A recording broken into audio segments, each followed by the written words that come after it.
आइए दोस्तों, अब हम अभी तक तो हम लोग देखे थे गंधीय सूचक। ठीक है, यानी सूचक के तीनों प्रकार। सूचक देख लिए थे, सूचक के तीनों प्रकार को देख लिए थे। अब हम लोग को देखना है अम्ल व क्षारक के रासायनिक गुण। क्या देखना है हम लोग को? अम्ल व क्षारक के रासायनिक गुण। देखते हैं इसमें क्या होता है। सबसे पहले हम लोग अम्ल व क्षारक के अभिक्रिया हम कराएंगे धातु के साथ। किसके साथ कराएंगे?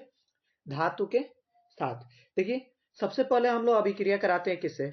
सबसे पहले हम लोग अभिक्रिया कराते हैं अम्ल के साथ। ठीक है, देखिए अम्ल के साथ जब हम अभिक्रिया कराते हैं तो क्या होता है। जब हम अम्ल के साथ अभिक्रिया कराते हैं तो देखिए, अम्ल प्लस धातु, यानी कोई भी एक धातु ले लेंगे और कोई भी एक अम्ल ले लेंगे। जैसे कि अम्ल आप लोग को लिखवाए थे ऊपर, शायद पढ़ाए थे, देखे थे, तो उसी में से कोई भी एक अम्ल ले लीजिए प्लस धातु। आप लोग जो पीरियोडिक टेबल देखते हैं यानी आवर्त सारणी देखते हैं, उसमें आप लोग का होता है जो कि धातु, शायद नाइन्थ में भी अगर आप लोग पढ़े हो तो बहुत बेटर तरीके से आप लोग को पता होगा। एक हम धातु ले लेंगे और दोनों का जब हम आपस में रिएक्शन कराएंगे यानी अभिक्रिया कराएंगे तो हमारा पहला एक जो निकलता है वो निकलता है लवण। फिर उसके बाद से हाइड्रोजन यानी गैस निकल जाता है। ठीक है, जैसे कि आप लोग को एक एग्जाम्पल लेकर के नीचे समझाया भी गया है। 2HCl यानी 2HCl प्लस जिंक, और इसका अभिक्रिया जब एक साथ कराया गया है तो देखिए, जिंक क्लोराइड प्लस हाइड्रोजन निकला हुआ है। जिंक क्लोराइड ये जो हो जाता है ये आपका लवण हो जाता है, और ये हाइड्रोजन H2 यानी हाइड्रोजन जो होता है ये गैस होता है। ठीक है, इसका नाम होता है हाइड्रोजन क्लोराइड, और ये जो होता है ये जिंक होता है। ठीक है, इस तरीके से आप लोग का ये नाम याद रखते चलिएगा अच्छे तरीके से। इसका होता है हाइड्रोजन क्लोराइड नाम, और इसका होता है जिंक। फिर यहाँ पे जो रिएक्शन करके लवण जो बन रहा है इसका नाम होता है जिंक क्लोराइड, और ये जो आपका साइड में होता है इसका होता है हाइड्रोजन। ठीक है, चलिए अब हम देखते हैं क्षारक के साथ अभिक्रिया। अब हम देखते हैं क्षारक के साथ अभिक्रिया कराकर देखिए क्या होता है। क्षारक में भी सेम टू सेम वही आता है जैसे कि आपका अम्ल के साथ अभिक्रिया करा रहे थे। तो देखिए यहाँ पे क्षारक प्लस धातु। अब इन दोनों का अभिक्रिया कराएंगे तो एक लवण निकलेगा, फिर हाइड्रोजन यानी गैस निकलेगा। ठीक है, जैसे कि देखिए आप लोग को क्षारक हम बताए थे कि तत्वों के लास्ट में क्या लगा होता है? OH।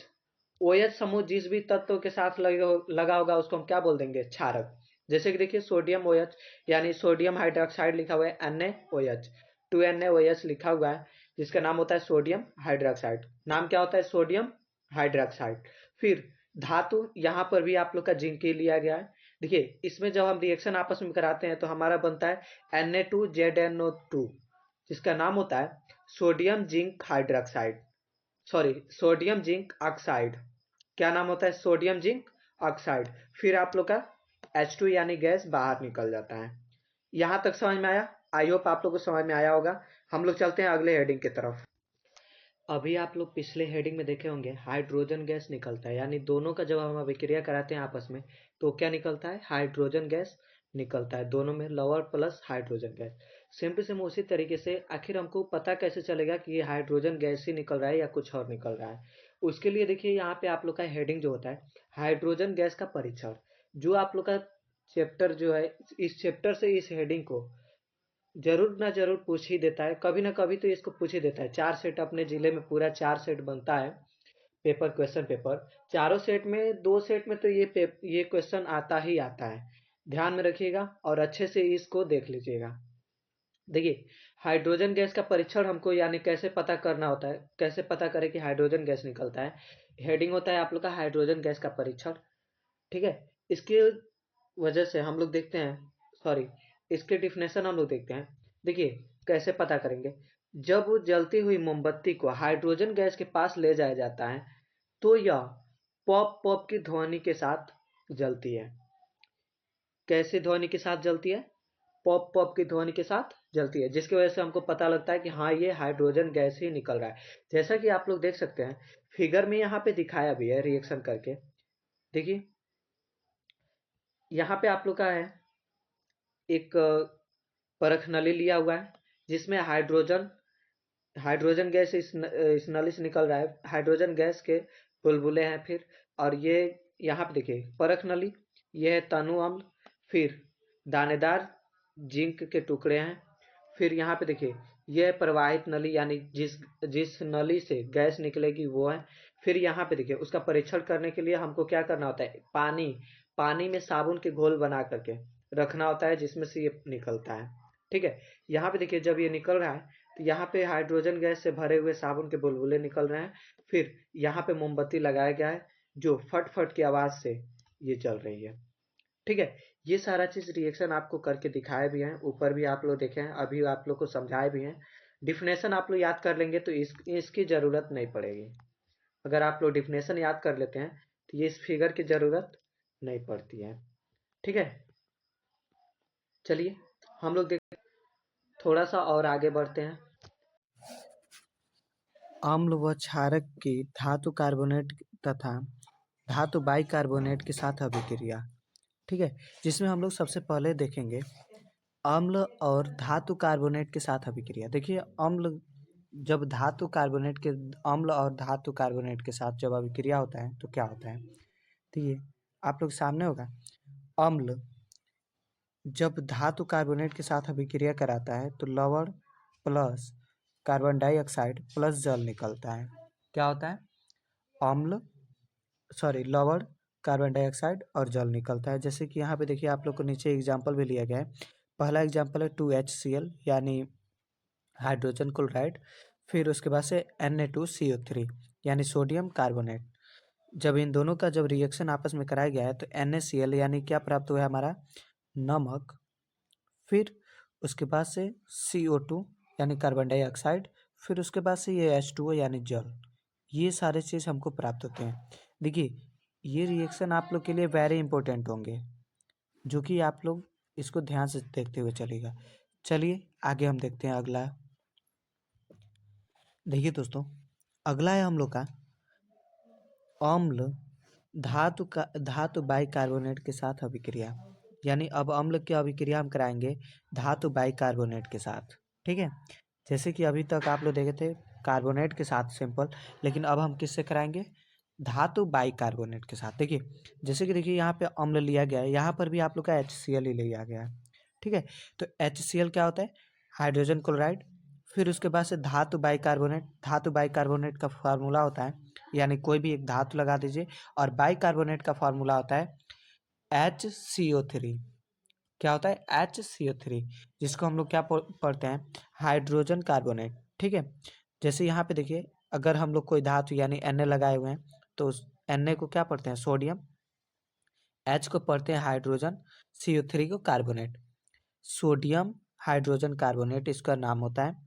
लेकिन यहाँ से जब ये रिएक्शन करके निकलता है तो यहाँ पे साधारण जैसे उसमें आप लोग का नमक निकला था वैसे इसमें भी क्या निकलता है, नमक। ठीक है, फिर उसके बाद से कार्बोनेट CO2। ठीक है, यानी कार्बन डाइऑक्साइड, फिर जल लास्ट में निकलता है। ठीक है, ये होता है आप लोग का रिएक्शन। चलिए अब हम लोग देखते हैं अगला। अब हम लोग आ गए हैं वेरी वेरी इंपॉर्टेंट हेडिंग, जो आप लोग का है अम्ल व क्षारक की एक दूसरे के साथ अभिक्रिया। क्या कराएंगे अब, अम्ल व क्षारक की एक दूसरे के साथ अभिक्रिया कराएंगे। जैसे कि आप लोग देख सकते हैं, जो अम्ल और क्षारक की अभिक्रिया जो होता है उसी को हम लोग बोलते हैं उदासीनीकरण अभिक्रिया। उन दोनों के रिएक्शन को हम क्या बोलते हैं, उदासीनीकरण अभिक्रिया। जैसे कि आप लोग यहाँ पे देख पा रहे होंगे, जब अम्ल व क्षारक परस्पर अभिक्रिया करके एक दूसरे के प्रभाव को समाप्त कर लवण तथा जल का निर्माण करते हैं, जिन्हें उदासीनीकरण अभिक्रिया कहा जाता है। क्या कहा जाता है, उदासीनीकरण अभिक्रिया। एक बार और अच्छे से सुन लीजिएगा, उदासीनीकरण अभिक्रिया, जब अम्ल व क्षारक परस्पर अभिक्रिया करके मतलब एक साथ अभिक्रिया करके एक दूसरे के प्रभाव को, यानी एक दूसरे का जो भी प्रभाव है उसको समाप्त कर देता है। फिर लवण तथा जल का निर्माण करता है। किसका निर्माण करता है, लवण तथा जल का निर्माण करता है, जिन्हें उदासीनीकरण अभिक्रिया कहा जाता है। ठीक है, चलिए इसके नीचे एग्जाम्पल इसका दिया हुआ है जिसको हम लोग देखेंगे। जैसे कि देखिए यहाँ पे आप लोग का दिया हुआ है अम्ल फिर क्षारक। अब इन दोनों का रिएक्शन हम जब कराएंगे, दोनों का जब हम रिएक्शन कराएंगे तो क्या निकलेगा हमारा, लवण प्लस जल। सॉरी, यहाँ पे लवर होना चाहिए लेकिन लवन हो गया है। ये टाइपिंग स्पेस बटन प्रेस करते वक्त हो जाता है ऐसा। लवर प्लस जल हो गया है। जैसे कि यहाँ पे देखिए HCl हाइड्रोक्लोरीन लिया हुआ है, फिर सोडियम हाइड्रोक्साइड NaOH। देखिए यहाँ पे आप लोग का यहाँ पर भी साधारण नमक बनाया हुआ है, फिर H2O यानी जल। जैसा कि आप लोग को डिफिनेशन में लिखवाया गया है, सेम टू सेम वैसे ही इसमें भी निकल रहा है। बोला था कि जब अम्ल तथा क्षारक परस्पर अभिक्रिया कराते हैं तो लवण प्लस जल निकलता है। ठीक है, तो सेम टू सेम वही चीज यहाँ पर भी था। आया समझ में? आई होप आप लोग को समझ में आ रहा होगा। हम चलते हैं थोड़ा सा अब अगले पेज पे, देखते हैं अगले पेज पे हमारा क्या है। अच्छा, चलिए देखिए, इसमें आप लोग का कुछ नोट्स हैं। जैसे कि ये भी जरूरी होता है क्योंकि ये पूछ देता है कभी कभी। कभी कभी क्या हमको लगता है कि बाय चांस हम हमेशा पूछता है, क्योंकि ये आप लोग का ऑप्शनली का होता है। इसको आप लोग एक नज़र देखते चलिएगा। जैसे कि देखिए नोट में क्या है आप लोग का, क्षारक धातु कार्बोनेट या धातु बाइकार्बोनेट के साथ अभिक्रिया नहीं करता है। यानी जो क्षारक होता है वो धातु कार्बोनेट या धातु बाइकार्बोनेट के साथ अभिक्रिया नहीं करता है, जो वेरी इंपॉर्टेंट रहता है। आया समझ में? फिर अगला देखिए, अगला क्या है? अगला कह रहा है कार्बन डाइऑक्साइड को चूने के पानी से प्रवाहित करने पर अपनी सॉरी पानी से प्रवाहित करने पर दूधिया हो जाती है। कैसे हो जाती है? दूधिया हो जाती है। जैसे कि आप लोग के सामने देखिए, कह रहा है कि कार्बन डाइऑक्साइड को चूने के पानी के साथ प्रवाहित करने पर, यानी कि आप लोग कह सकते हैं कि बुझा हुआ चूना आप लोग को पता होगा जो पानी में भीग जाता है, यानी चूना खड़िया। जैसे कि चाक आप लोग पढ़ते होंगे तो चाक का तो पता ही होगा कि चाक क्या होता है। चाक जैसे ले लीजिए, चाक ले लीजिए, अगर चाक के साथ CO2 यानी कार्बन डाइऑक्साइड को अगर हम प्रवाहित करें या रिएक्शन कराएं तो देखिए यहाँ पे क्या क्या निकलता है हमारा, CaCO3 यानी कैल्शियम कार्बोनेट प्लस जल। क्या निकलता है? कैल्शियम कार्बोनेट प्लस जल, ये आपका रिएक्शन करके निकलता है, जिसकी वजह से ये जो पानी होता है वो कैसा दिखता है हमको? दूधिया दिखाई देता है। ऐसा में चलिए थोड़ा सा और हम लोग आगे बढ़ते हैं। चलिए दोस्तों देखते हैं अगला हेडिंग। अगला हेडिंग है हम लोग का अम्ल व क्षारक की प्रबलता। अम्ल व क्षारक की प्रबलता यानी इसमें कितना ताकत है ये हम लोग देखते हैं। देखिए क्या कह रहा है, कह रहा है किसी क्षारक या अम्ल की प्रबलता उसके द्वारा उत्पन्न हाइड्रोजन पर प्लस आयन या OH पर माइनस आयन की सांद्रता यानी प्रतिशत पर निर्भर करता है। यहाँ पे 2 बार की हो गया है, एक ही बार रहेगा। किसी क्षारक या अम्ल की प्रबलता उसके द्वारा उत्पन्न हाइड्रोजन पर प्लस आयन या हाइड्रोक्साइड यानी OH पर माइनस आयन की सांद्रता यानी प्रतिशत पर निर्भर करती है।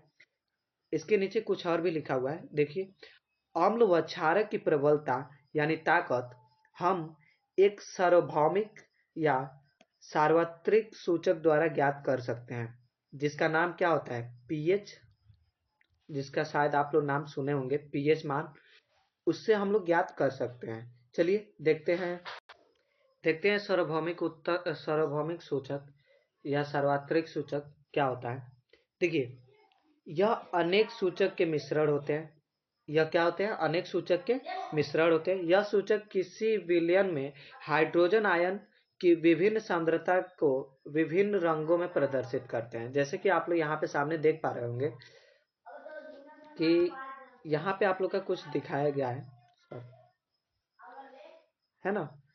यही होता है आप लोग का सार्वभौमिक सूचक या सार्वत्रिक सूचक इस चीज को कहते हैं। ठीक है, जो आप लोग का 0 से लेकर के 14 तक होता है, जिसमें 7 जो होता है हम लोग का, 7 जो होता है, ये जो 7 हम लोग का बीच माना जाता है। फिर इधर देखिए इसमें होता क्या है, जब हमारा ये सूचक में इस साइड यानी येलो से होकर के रेड होता जाता है, ये हमारा हो जाता है अम्ल। क्या होता है? अम्लीय। फिर वही जब हमारा 7 से इस साइड आता है तो ये हमारा क्या हो जाता है? क्षारीय। क्या हो जाता है? क्षारीय। ये हम लोग का होता है। चलिए यही होता है हम लोग का सार्वत्रिक सूचक। अब हम लोग थोड़ा सा आगे बढ़ते हैं। देखिए, पीएच स्केल कहिए या सार्वत्रिक सूचक कहिए, दोनों का मान सेम ही है। देखिए यहाँ पर आप लोग का जैसे कि हो जाता है कि जब सार्वत्रिक सूचक आता है तो लोग पीएच स्केल को भूल जाते, कहते हैं कि ये क्या आ गया है भाई। तो या तो आप लोग पीएच स्केल लिखिए या सार्वत्रिक सूचक लिखिए, दोनों का मान सेम ही होता है। जो उसमें बताता है वही चीज इसमें भी बताता है। देखिए यहाँ पर भी डिफिनेशन कुछ मिलता है जुलता होगा जैसे सार्वत्रिक सूचक से, क्योंकि वे दोनों सेम ही है। आइए देखते हैं। कह रहा है कि पीएच स्केल, पीएच स्केल क्या होता है, ये चीज आप लोग को बताना है। देखिए क्या होता है, किसी विलयन में उपस्थित हाइड्रोजन आयन की सांद्रता ज्ञात करने के लिए एक स्केल विकसित किया गया है जिसे पीएच स्केल कहते हैं। क्या कहते हैं जिसे? पीएच स्केल कहते हैं। इन्हें पी पीएच में पी सूचक है, यानी पुसंग जिसको कहते हैं, पोटेंज जिसको बोला जाता है, पोटेंज इंग्लिश में पोटेंज कहते हैं, और ऐसे कहें तो पी से पुसंग होता है हिंदी में, जो एक जर्मन शब्द है। पीएच का अर्थ होता है शक्ति। क्या होता है पीएच का अर्थ? शक्ति होता है। जैसे कि आप लोग यहाँ पे देख पा रहे होंगे, इसका स्केल आप लोग के सामने लगाया गया है। तो ये क्या कह रहा है? कह रहा है कि इस साइड ये जो आप लोग का स्केल है ना, इस बीच में जो होता है ये क्या होता है? 7, यानी जो अभी आप लोग पीछे देखे हैं, यहाँ पे क्या होता है? 7 होता है। फिर इधर 0 तक होता है। इस साइड कितना तक होता है? 0 तक। और जो हमारा स्केल में चलता है तो इस साइड कितना तक होता है? जो हम लोग के स्केल में इस साइड चलता है ये होता है आप लोग का 14 तक। कितना तक होता है ये? 14 तक। ठीक है। जैसे कि देखिए अभी आप लोग को हम समझाएं, जब स्केल यानी 7 है, 7 से जब 0 की तरफ चलेगा, यानी इस साइड जब चलेगा, तो इसको हमारा क्या बोलता है? अम्ल। ये क्या होता है हमारा? अम्ल। और वही जब क्षारीय कोई चीज हम लोग लेते हैं, यानी OH जब समूह का, OH समूह का कोई तत्व हम लेते हैं, तो इधर जब आता है तो ये क्या होता है? क्षार। क्या होता है? क्षारीय। क्षारीय बोलिए या क्षार बोलिए, दोनों सेम ही है। ठीक है। चलिए अब हम लोग थोड़ा सा और आगे बढ़ते हैं। जो चीज हम आप लोग को अभी डिफिनेशन के अंदर समझाएं, सेम टू सेम देखिए यहाँ पे आप लोग को समझाया भी है वही चीज। जैसे देखिए यहाँ पे 7 दिखा रहा है, 7 से जब हम इस साइड चलेंगे तो ये क्या होता है?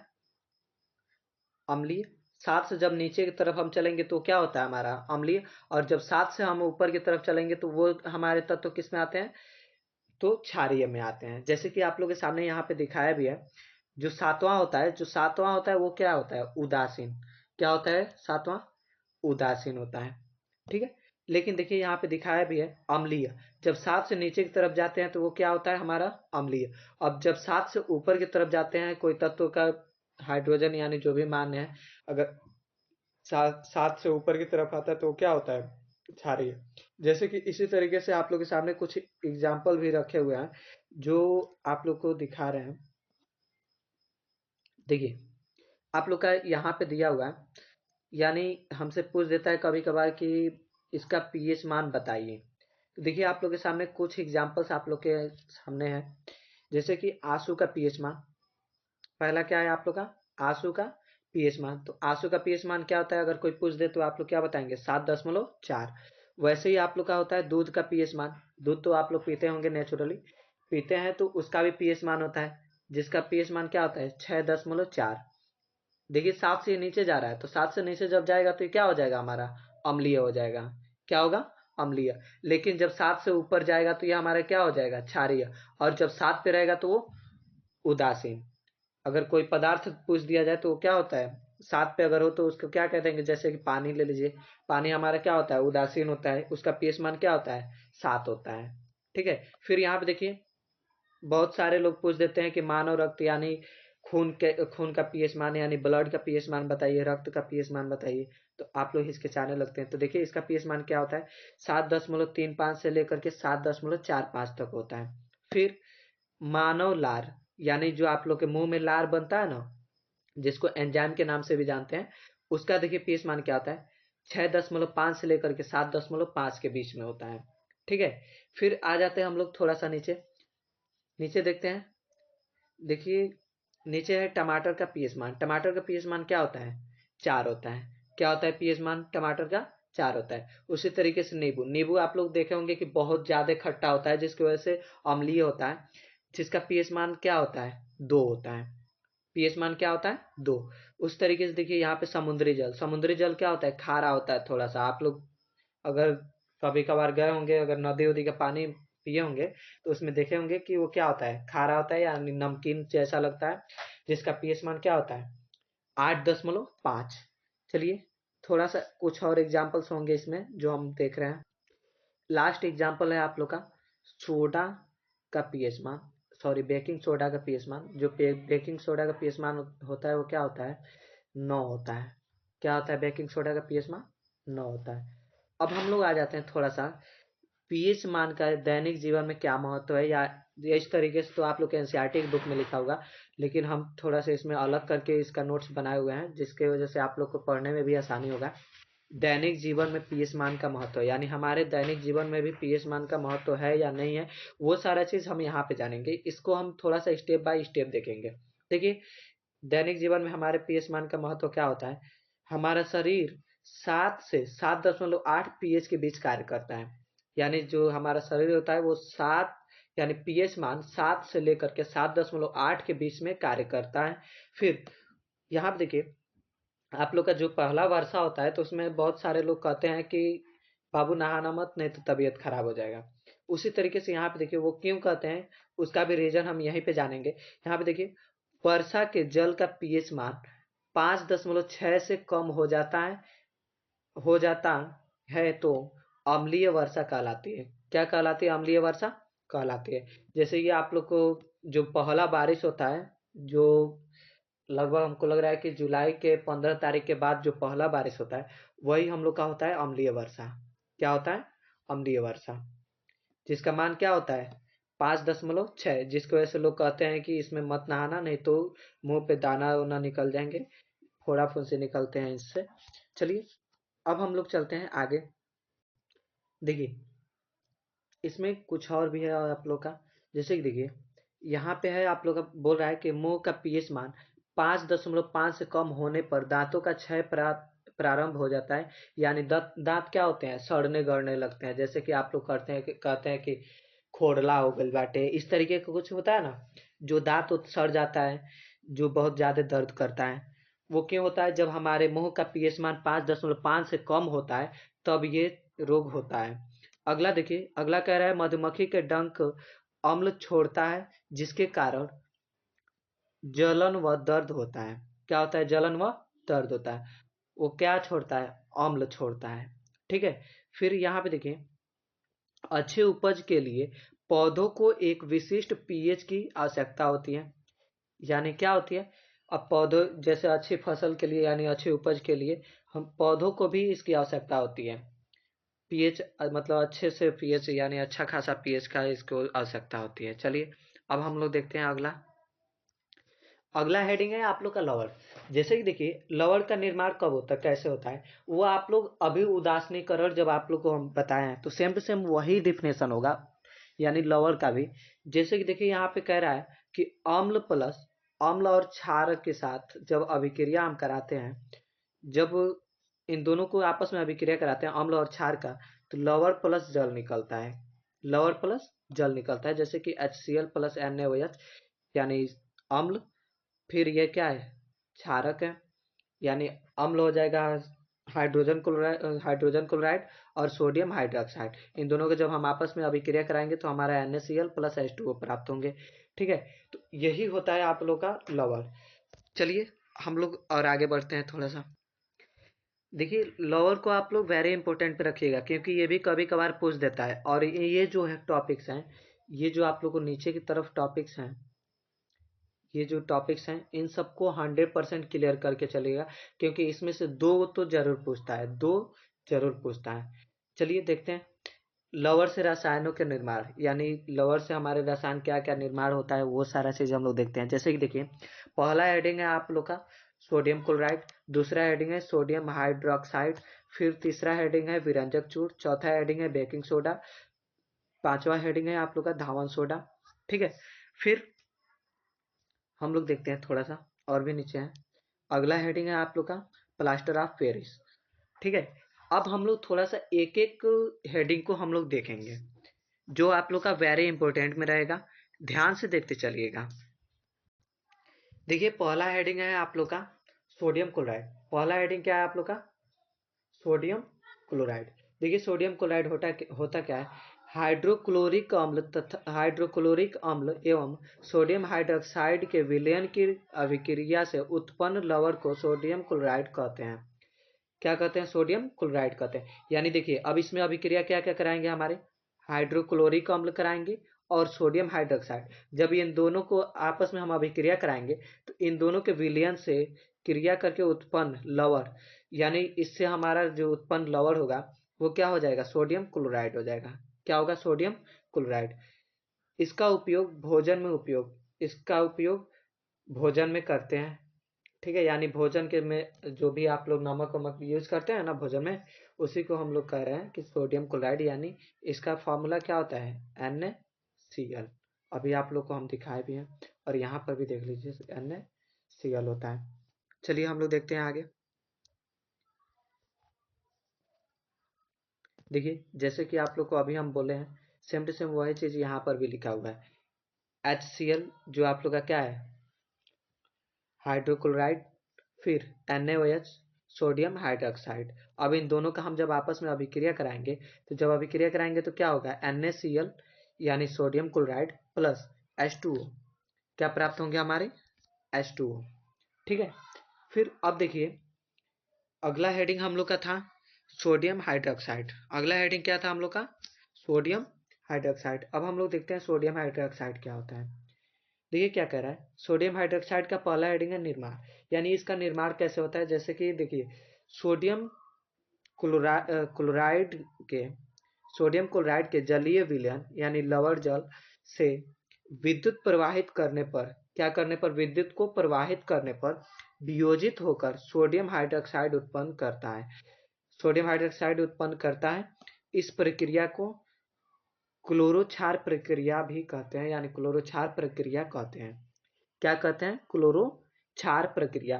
ध्यान से देख लीजिएगा बाबू, जो आप लोग का क्लोरोक्षार है ना, इसी को पूछेगा, न कि सोडियम हाइड्रोक्साइड पूछेगा। 100% क्लियर रखिएगा, क्योंकि क्लोरो जो क्षार है ना, ये नाम बहुत कम लोग जानते हैं। ठीक है, लेकिन जो सोडियम हाइड्रोक्साइड होता है इसी को हम लोग बोलते हैं क्लोरो क्षार। ठीक है, चलिए हम लोग देखते हैं इसका उपयोग कहाँ पे होता है, कैसे होता है, ये भी थोड़ा सा देख लेते हैं।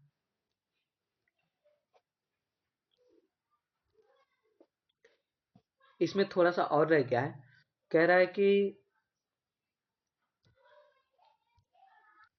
अब उसमें बता रहा है कि इसको क्लोरोक्षार क्यों कहते हैं। देखिए इसमें क्लोरीन एवं सोडियम हाइड्रोक्साइड यानी क्षार की निर्माण होता है, यानी क्षार का जो होता है वो निर्माण होता है, जिसकी वजह से इसको हम क्या कहते हैं? क्लोरो क्लोरो क्षार कहते हैं। ठीक है, देखिए इसका रिएक्शन आप लोग के सामने कराया भी है, करा करके दिखाया भी है कि हाँ ये क्या होता है। इसको भी हम लोग थोड़ा सा देख लेते हैं। क्या है? कह रहा है कि 2NaCl यानी 2 लिया है NaCl यानी नमक का, फिर हाइड्रोजन यानी सॉरी जल लिया हुआ है, फिर इन दोनों का जब हम रिएक्शन कराया हुआ है वो भी किस पे? विद्युत प्रवाहित करके। जब विद्युत प्रवाहित करके इसका रिएक्शन कराया हुआ है तो NaOH यानी sodium hydroxide plus chlorine gas plus hydrogen gas, ये दोनों निकल रहे हैं, जिसकी वजह से इसको क्या कह रहा है? क्लोरो क्षार बोल रहा है। ठीक है, देखिए अब हम लोग का अगला हेडिंग होता है विरंजक चूड़। अब हम देखते हैं विरंजक चूड़ क्या होता है। विरंजक चूड़ देखिए कह रहा है जब बुझे हुए चूने की अभिक्रिया क्लोरीन के साथ कराते हैं तो विरंजक चूड़ का निर्माण होता है। यानी बुझे चुने हुए यानी जो बुझा हुआ चूना होता है, अभी हम आप लोग को बोले हैं बुझा हुआ चूना, बुझे हुए चूने की अभिक्रिया क्लोरीन के साथ कराते हैं तो विरंजक चूड़ का निर्माण होता है। ठीक है, जैसे कि आप लोग यहाँ पे देख पा रहे होंगे कि बुझा हुआ चूना यानी CaOH का होल ट्वाइस प्लस Cl2 जब अभिक्रिया कराएंगे तो CaOCl2 यानी कैल्शियम ऑक्साइड क्लोराइड प्लस जल, ये आपका बाहर निकलता है, यानी विरंजक चूड़ CaOCl2 ये क्या होता है, विरंजक चूड़, और हाइड्रोजन गैस बाहर निकलता है। ठीक है, देखिए विरंजक चूड़ का उपयोग कहाँ कहाँ किया जाता है, वो चीज आप लोग को यहाँ पे दिखाया हुआ है। कह रहा है वस्त्र उद्योग में, कहाँ पे होता है, वस्त्र उद्योग में। फिर कह रहा है कई रासायनिक उद्योगों में एक उपचायक के रूप में उपयोग किया जाता है, उपचायक के रूप में उपयोग किया जाता है, यानी इससे कुछ निर्माण करने में किया जाता है। फिर अगला क्या कह रहा है, कह रहा है पानी वाले जल को जीवाणुओं से मुक्त करने के लिए भी किया जाता है, यानी पानी को जल से, यानी जो पानी में जीवाणु पड़ जाते हैं उसको मुक्त करने के लिए भी विरंजक चूड़ का उपयोग किया जाता है। अगला हम लोग देखते हैं, कह रहा है बेकिंग सोडा। अगला हेडिंग क्या है, बेकिंग सोडा। देखते हैं बेकिंग सोडा क्या होता है। कह रहा है इसको बनाने में सोडियम क्लोराइड का उपयोग एक मूल पदार्थ के रूप में किया जाता है, यानी अगर आप लोग का सोडियम क्लोराइड अगर ना हो, यानी नमक ना हो, तो इसको बेकिंग सोडा को बनाना मुश्किल होगा, क्योंकि यहाँ पे बोल रहा है मूल पदार्थ है। ठीक है, फिर देखिए इसके साथ क्या क्या मिलाया जाता है। कह रहा है कि सोडियम क्लोराइड प्लस जल प्लस CO2। CO2 क्या होता है आप लोग का, कैल्स कार्बन डाइऑक्साइड। ठीक है, फिर ये क्या है, NS, सॉरी यहाँ पे थोड़ा सा ये मिस्टेक किया हुआ है, यहाँ पे होगा अमोनिया यानी NH3। ठीक है, अब इन तीनों का जब हम आप चारों का आपस में रिएक्शन कराते हैं तो हमारा तैयार होता है आप लोग का क्या, बेकिंग सोडा, जिसका फॉर्मूला होता है NaHCO3। फॉर्मूला क्या होता है, NaHCO3। देखिए इसका फार्मूला भी नोट करते चलेगा, क्योंकि ये 100% पूछ सकता है कि बेकिंग सोडा का फार्मूला बताइए, या ऑप्शन में ये पूछ सकता है। फिर यहाँ पे देखिए इसका नाम क्या होता है आप लोग का, ये जो है इस NH4Cl, इसका नाम होता है अमोनियम क्लोराइड। क्या नाम होता है इसका, अमोनियम क्लोराइड। क्या नाम होता है इसका, अमोनियम क्लोराइड। इन सबको लिखते चलेगा ध्यान से, calcium oxide, NH3 ammonia, NaCl नमक, H2O तो आप लोगों को पता ही होगा जल होता है। ये तो आप लोग कभी जिंदगी में नहीं भूलने वाले, क्योंकि इतने बार इसका नाम आ चुका है, इसी चैप्टर में इतनी बार नाम आ चुका है कि अगर कोई आप सोए रहे हैं उसमें आके पूछ दे कि जल का फार्मूला बताओ, तो आप लोग कहेंगे H2O। अगर आप लोग सोए रहे हैं तो नमक का अगर कोई सूत्र पूछ दे तो उसमें भी अगर आप लोग नींद में रहते हुए बोलेंगे NaCl। ठीक है, लेकिन ये जो होता है आप लोग का याद रखते चलेगा, NH3 जो होता है ये क्या होता है, अमोनिया। फिर यहाँ पे क्या, NH4Cl यानी अमोनियम क्लोराइड होता है। फिर NaCO3, ये क्या होता है आप लोग का, बेकिंग सोडा। ध्यान में रखिएगा, क्योंकि ये जो भी है ये वेरी इंपॉर्टेंट है बाबू, क्योंकि इस चैप्टर में 100% लगभग लगभग 12 नंबर का क्वेश्चन पूछता है इसी चैप्टर से। चलिए हम लोग अब आगे बढ़ते हैं।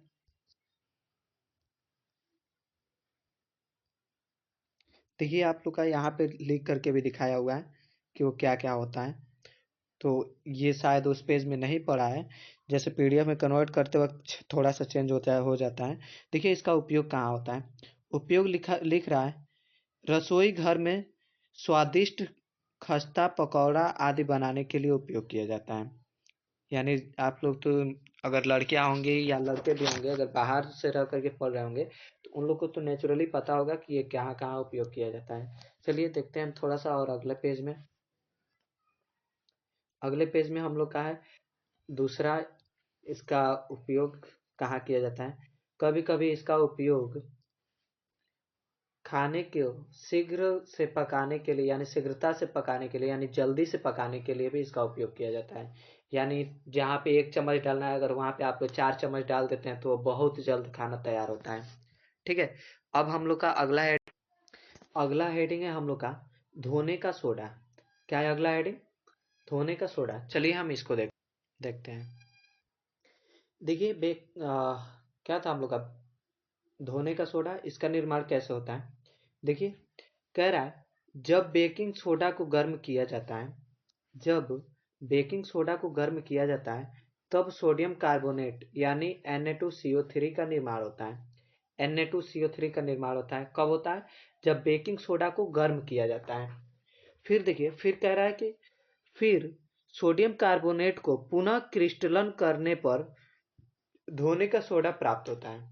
यानी पुनः क्रिस्टलन करने पर यानी इकट्ठा करने पर हमको क्या प्राप्त होता है? धोने का सोडा प्राप्त होता है। जैसे कि देखिए यहाँ पे आप लोग का कह रहा है बेकिंग सोडा को गर्म करने पर, यानी बेकिंग सोडा का सूत्र आप लोग को अभी हम पीछे पढ़ाए हैं, शायद देखे भी होंगे। जब उसको हम लोग गर्म करते हैं तो Na2CO3 यानी सोडियम कार्बोनेट प्राप्त होता है। फिर जब इसको क्रिस्टलन यानी एक पास जोड़ते हैं यानी लाते हैं, तो देखिए यहाँ पे जब हम जल से इसका रिएक्शन कराते हैं तो हमको क्या प्राप्त हो जाता है? हमको प्राप्त हो जाता है धोने का सोडा। जैसे कि देखिए यहाँ पे लिखा हुआ है Na2CO3 प्लस 10H2O, यानी यहाँ पे जल के कितने अणु होंगे हमारे? 10 अणु होंगे। ठीक है, जब इसका आपस में हम रिएक्शन कराएंगे तो देखिए Na2CO3 10H2O ये हमारा हो जाता है क्या? धोने का सोडा। धोने का सोडा, ध्यान में रखिएगा बाबू, क्योंकि बहुत मेहनत लग रहा है वीडियो बनाने में। और अगर आप लोग पेपर में बैठे अगर ये सारा चीज़ नहीं याद हुआ तो हमारे इस वीडियो का कोई महत्व नहीं रह जाएगा। ठीक है, ध्यान से देखिए और अच्छे से पढ़िए, मन लगा करके पढ़ते रहिए। चलिए अब हम लोग देखते हैं अगला। अगला नहीं, अभी इसका उपयोग भी है। जैसे कि आप लोग नीचे देख पा रहे होंगे, छोटा सा एक हेडिंग के रूप में इसमें दिखाया भी गया है कि ये क्या है।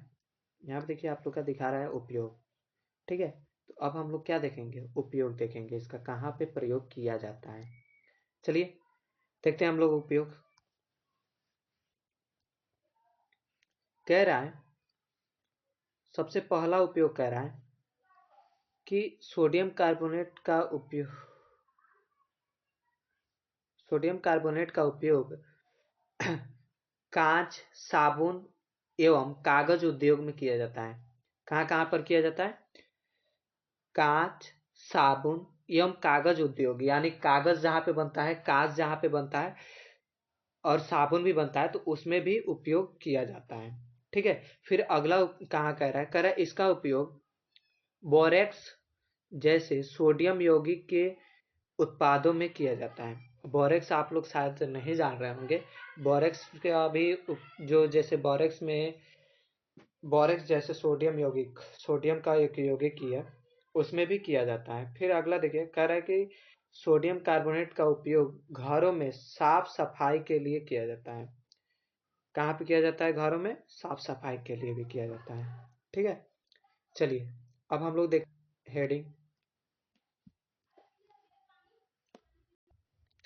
अगला हेडिंग ये है आप लोग का प्लास्टर ऑफ पेरिस, और इस लेक्चर का यानी पूरे चैप्टर का सबसे लास्ट हेडिंग ये है आप लोग का प्लास्टर ऑफ पेरिस। ठीक है, चलिए देखते हैं हम लोग आप क्या होता है प्लास्टर ऑफ पेरिस। कह रहा है जिप्सम को 373 के यानी केल्विन पर गर्म करने पर यह जल के अणुओं का त्याग कर कैल्शियम सल्फेट अर्ध हाइड्रेट यानी जिसको बोलते हैं हम लोग हेमिडाइटेड, यहाँ पे देखिए सूत्र आप लोग को दिखा रहा है CaSO4 हाफ H2O यानी 1/2 H2O बनाता है। ठीक है, कैल्शियम सल्फेट हाफ जल का निर्माण करता है जिसे प्लास्टर ऑफ पेरिस कहते हैं। क्या कहते हैं? Plaster of Paris. कब कहते हैं? जिप्सम कैसे निर्माण होता है वो चीज देख लीजिए। जिप्सम को 373 केल्विन पर गर्म करने पर यह जल के अणुओं को त्याग कर क्या करता है? अगर 373 केल्विन पर जब हम इसको गर्म करते हैं तो जल के अणुओं का यह क्या करता है? त्याग करता है। त्याग करने के बाद से कैल्शियम सल्फेट अर्ध हाइड्रेट का निर्माण करता है, यानी अर्ध हाइड्रेट बनाता है जिसे प्लास्टर ऑफ पेरिस कहते हैं। ठीक है, फॉर्मूला क्या होगा? CaSO4 क्या कह रहा है? कैल्शियम सल्फेट हाफ H2O यानी हाफ हाइड्रेट। ठीक है, देखिए अब इसका उपयोग कैसे किया जाता है वो चीज हम देख लेते हैं थोड़ा सा। देखिए आप लोग के यहाँ पे उपयोग दिखा भी रहा है हेडिंग, हम लोग चलते हैं, हेडिंग को ना देखते हुए हम लोग आगे बढ़ते हैं। टाइम भी बहुत ज़्यादा लग चुका है, 42 मिनट यानी लगभग 43 मिनट 44 मिनट लग गया है इस वीडियो को बनाने में। बहुत मेहनत के बाद से ये वीडियो आप लोग के पास जा रहा है, तैयार हो रहा है। ठीक है, देखिए, और जो भी बाबू पढ़िएगा वो मन लगा के पढ़िएगा, क्योंकि भाई अगर आप लोग मन लगा के पढ़ते हैं ना तो उससे हम लोग को क्या फ़ायदा होता है ना, कि उससे ये फ़ायदा होता है कि भाई इस जगह से ये लड़का पढ़ा था जिसकी वजह से इतना अच्छा रैंक उठाए और नंबर उठाए। ठीक है, देखिए यहाँ पे क्या है, कह रहा है इसका उपयोग कहाँ किया जाता है। इस पदार्थ का उपयोग डॉक्टर टूटी हुई हड्डियों को सही जगह पर स्थित करने के लिए करते हैं। यानी जब आप लोग का हाथ हो या पैर टूटता है तो ला करके मोटा सा बांध देते हैं सब, लो आई 1.5 महीना ले खोलना मत। अगर खुल गया तो हड्डी उड्डी फिर से इधर उधर हो जाएगा। ठीक है, तो 1.5 महीने में बहुत ज्यादा हो जाता है। बहुत लोग होते हैं कि 2 ही महीने समझ लीजिए कि 10 से 15 दिन, 15 से 20 दिन, 20वां दिन है तो वो लोग कोई नहीं रखता है। 20वां दिन है बहुत कम ही लोग 20 दिन के बाद रखते हैं, खोल करके फेंक देते हैं। कहते हैं बा गर्मी हो रहा है, यही हो रहा है 20 को नाटक करके फेंक देते हैं लोग। ठीक है, देखिए वो होता क्या है आप लोग का, सेम टू सेम जैसे कि आप लोग को अभी हम बताएं वही चीज होता है, प्लास्टर ऑफ पेरिस। ठीक है, फिर यहाँ पे देखिए कह रहा है प्लास्टर ऑफ पेरिस का उपयोग खिलौना बनाने यानी खिलौना बनाने में भी किया जाता है। ठीक है, फिर क्या कह रहे हैं सजावट का सामान व सतह को चिकना बनाने में भी किया जाता है। ठीक है, आया समझ में। आई होप आप लोग को इतना हेडिंग और इतना चैप्टर अगर क्लियर हो गया होगा, तो यहाँ तक अगर आप लोग का चैप्टर क्लियर हो गया है तो आप लोग बाबू नोट्स बनाते चलिए, क्योंकि वेरी वेरी इंपॉर्टेंट चैप्टर है। इसके बाद से आप लोग का अब हम लेकर आएंगे अगला चैप्टर, इस सॉरी, अब देखते हैं किस सब्जेक्ट का वीडियो बनता है। अब आप लोग के ऊपर है, आप लोग कमेंट अगर करते हैं जो जिस भी सब्जेक्ट का अगर आप लोग कमेंट जाते आता है तो उसी का वीडियो ये बनेगा। ठीक है, चलिए देखते हैं हम लोग। अगर वीडियो पसंद आया हो तो लाइक शेयर सब्सक्राइब जरूर करें बाबू। अगर चैनल को आप लोग सब्सक्राइब करते हैं तो समझ लीजिए कि फ्री ऑफ कोर्स आप लोग का ऑल टू ऑल कोर्स ही हो जाएगा, यानी 10th का जितना भी कोर्स है वो सारा का सारा फ्री में आप लोग पढ़ेंगे। और बेटर तरीके से, जैसे आप लोग बेटर से बेटर तरीके से पढ़ रहे हैं इसी तरीके से बेटर तरीके से और मिलेगा पढ़ाई। और हर एक सब्जेक्ट ऑल सब्जेक्ट का मिलेगा free of course, all subject free of course होंगे। ठीक है, चलिए, सो थैंक यू, धन्यवाद आप लोगों का वीडियो देखने के लिए। भाई बहुत ज़्यादा लंबा वीडियो हो गया, यानी 45 मिनट, पूरा चैप्टर भी समाप्त हो गया, यानी 2 शॉर्ट वीडियो हो गए हैं।